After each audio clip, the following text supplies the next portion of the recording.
13 years after his father Y.S. Rajasekhara Reddy revived the Andhra Pradesh Legislative Council, Chief Minister Jagan Mohan Reddy is all set to abolish it. The State Assembly, where Jagan's YSR Congress party has a majority, has adopted a resolution to scrap the upper house. All this just because his government could not get its bills passed there.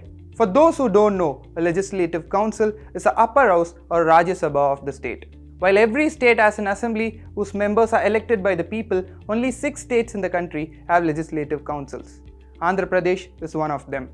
However, these councils have often been criticized as being unnecessary, unrepresentative of the population, a burden on the state budget, and causing delays in passing legislation. That is the same thing that YSR Congress would be feeling. Jagan's party has just 9 members in the 58-membered council, while opposition TDP, led by former CM Chandrababu Naidu, has 26 members. In the 175-member Legislative Assembly, YSRCP has a humongous majority of 151. Because of this, several bills passed in the Assembly by the Jagan-led party had been stalled in the council by the TDP.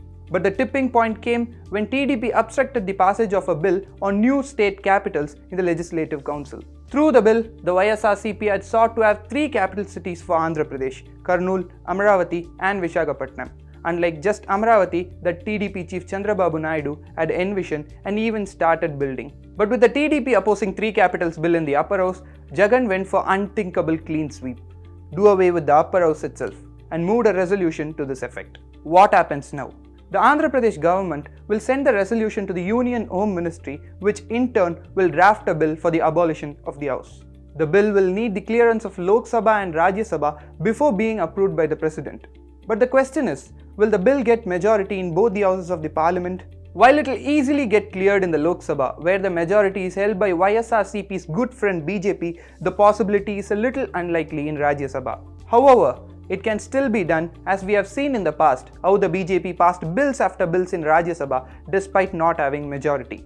If the Andhra Pradesh Legislative Council abolitions get through, it is bound to create a precedence. There are 5 other states which have such councils, and in 2 of them, Karnataka and Uttar Pradesh, the ruling BJP faces a stronger opposition. In Karnataka, the Congress has majority in the upper house, while Samajwadi Party holds sway in Uttar Pradesh's council. In Uttar Pradesh's 100-member council, where the BJP has just 21 members while Samajwadi has 55, the Yogi Adityanath government faced an embarrassment in 2017 when the opposition referred the Control of Organized Crimes bill to a select committee. In Karnataka too, the B.S. Yeduguri government is likely to face hurdles from opposition Congress and JDS during the passage of bills important to it, especially the Prevention of Cow Slaughter and Cattle Preservation Bill. Could Andhra Pradesh's move lead to a similar call in other states which have legislative council? The primary role of councils have been to ensure that political power is not concentrated in the hands of certain individuals or groups. All this would go for a toss with the abolishing of legislative councils. But the larger question that such moves raise is whether ruling parties will respect any opposition at all.